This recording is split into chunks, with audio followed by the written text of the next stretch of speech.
And now, it's time for another Dice Tower review with Tom Vasel. Hey folks, today we're taking a look at a game called Dark Dealings from Nevermore Games. Now Nevermore has made some treacherous style games in the past, so Dark Dealings sounded like a treacherous game. In this, you are bad guys that heroes are coming into your dungeon and messing up with it. Okay, this isn't really a new theme, and in fact this game could have been completely rethemed to be you're a bunch of heroes and bad guys are coming in and you're trying to stop them. But whatever, it doesn't really matter. The theme works either way. This is a card game. It mixes drafting with clever card play, but I think it's unlike anything else you might have seen before. Let me show you.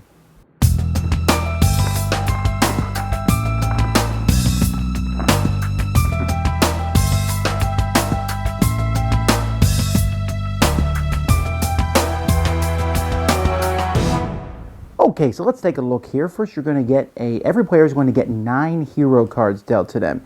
Each hero card is a certain type, so we got knights, and wizards, and rangers, and halflings, and berserkers, and more halflings, and thieves, etc. And they each have a certain strength that they are to defeat them. They have a number at the bottom, and they have different things that they are vulnerable to. So this guy is vulnerable to fire, this guy is vulnerable to traps and minions. And so players are going to take these 9 and they're going to pick 2 of them. They're going to put these 2 face down in front of them. They'll take the other 7, pass it. They'll get those, they'll pick 2, then they'll pass them, they'll get them to pick 2, they'll get the last 3 cards, discard 1, pick the other 2. They then will pick up their hand of cards. And in this second part, we're going to look at these bottom numbers only. Here are your minion cards.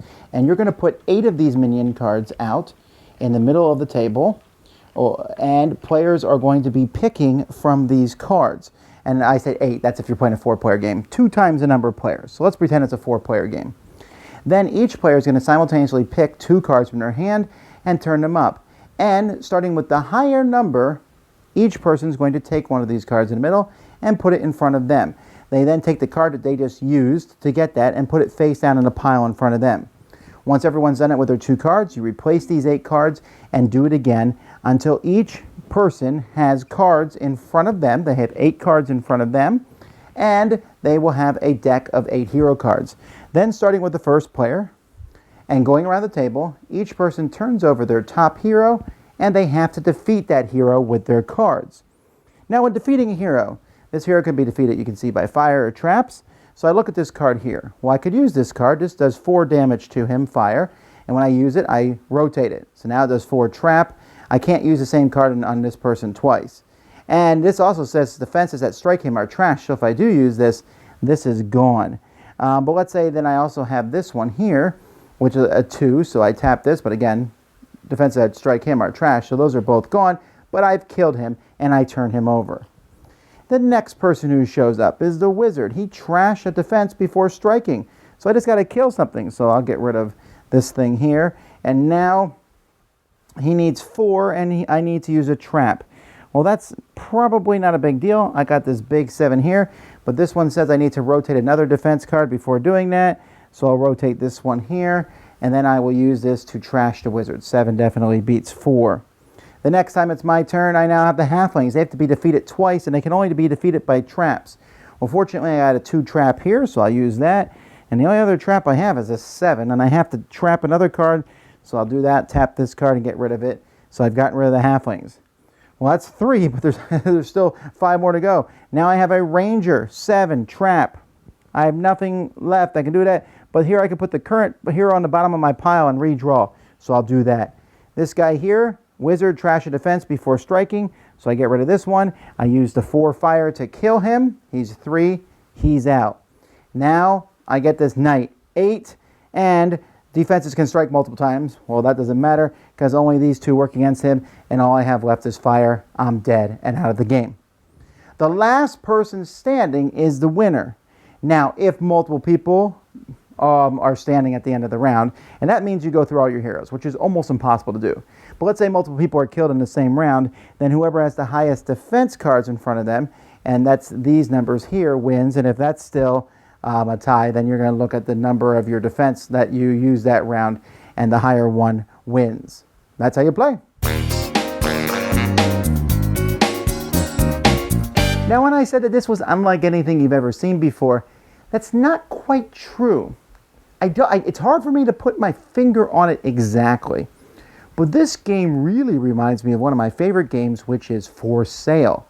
For Sale is a game in which you are, the first half of the game, you basically are bidding on different cards, and then you use those cards to buy properties. Now, that's not really how this game works. But I'm telling you, it has that same kind of gut feeling, except this one is a bit more complex. See, this game has 3 parts to it. First, you have the drafting phase, where you draft the different cards and you have your handful of 8 cards. You then use those 8 cards to place them, turn them face up, and choose the different defensive cards. And then you use the defensive cards to run through your deck. Now, the last part, running through your deck, is a little bit on autopilot because usually there's only so many cards you can use. You have a few decisions to make there. Most of the decisions start at the beginning when you draft the cards in your hand, which is an interesting thing, and I'll come back to that. And then also when you use those cards to get the different traps and different minions that are in your dungeon. The game is really intriguing because when you draft a hero, that you're drafting a hero because you want big numbers, maybe because you want to get the good traps. But any hero that you use is also coming after you. The order you play them in. Do you play the hardest heroes at the end and put the small ones on the bottom so you can kill all those and hopefully other people put their harder ones on top and then they'll die first? But then if you put all the small ones on the bottom and you go through those, well, wait, this monster, this trap does trap damage to somebody. How many of those heroes did I do that take the trap damage? And there actually feels like there's a certain amount of memorization and needed to do really well at the game. Now, I don't do it, all right? I do okay in the game. I haven't played someone who's like really good at memorizing, but I don't sit there. I'm like, yeah, I guess I got some guys who are, some heroes who have problems with fire. I better take that fire trap. I mean, you can look at your hand, but as time goes by, the order that you put the cards in and the different traps. But I have to say, despite the fact that it felt a little fiddly, it was a little too much for a small card game, I thought. And despite the fact that memorization element seems like it could really help you, and I don't have it, so I can't speak for that, I still had a lot of fun with this. You kind of go into it going, we're all going to die, but how long can we survive? And the gameplay is short. The game is like 15 to 20 minutes. Now, it could be longer. This game could be 45 minutes if you have someone who goes, grab that person, pull them close, slap them gently a couple times and say, stop being analysis paralysis, let's just play the game. This game is meant for a lighthearted game, but I think you could take and go, let's go deeper. Now if I take that card, this card, and I've already taken these cards, just stop, right there, just draw a card. The drafting part is easy, but again, as you go through these heroes, there's going to be certain heroes, like, for example, those berserkers, I always pass them on. I don't want a guy who trashes another card. The halflings, where they have to defeat them twice, that's not a bad thing. The thieves, you have to hit them with the exact number. Okay, I just need to make sure I take that number. Rangers are normal, yay. I'll draft all the rangers I want, but the thing is, you might take these cards and say, oh, this thief, a 3, and he can be hit by everything, I'll take him. But then he's a 1, which means I'm going to end up with some totally garbage trap. I mean, and the cards really all run the gamut. Some are much better than others. And you got to figure out, do I want a bunch of high heroes? They're going to get me good stuff, but then I got to fight them. So that's kind of a cool balancing mechanism. The artwork in the game is good. The game is not that difficult to teach. And if it is hard to teach, you say, you know what? Let's just run a practice one. And then instantly everybody will understand it.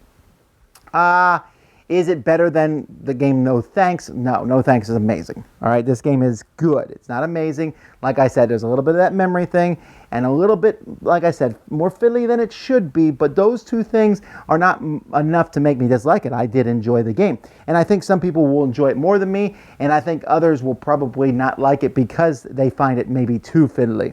But it is intriguing. It has a different feel to it. It has this, hey, the heroes are coming through. How am I going to defeat them? I used that hero in the past, but now I have these defenses that will fight against them.